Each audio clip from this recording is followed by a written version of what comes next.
Magandang araw mga kapwa Pilipino, ako si Joaquin Carlo Padilla at kasama natin ngayon ang Balitaang Pambayan. Handa na tayong alamin ang kasalukuyan sa pangyayari sa ating bayan. Tara na't samahan niyo kami sa espesyal na pag-uulat na ito. Sa Pilipinas, Ingles ang pangunahing wikang ginagamit ng mga paaralan, lalo na sa mga asignaturang agham at matematika. Ito rin ang wikang ginagamit sa kolehiyo.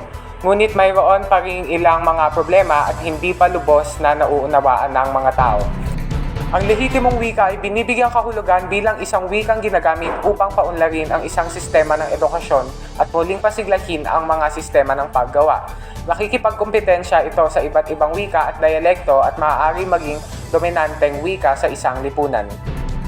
Kung tutuusin, ang wika ay hindi lamang nagsisilbing komunikasyon, kundi upang ipahayag ang kapangyarihan ng isang lipunan.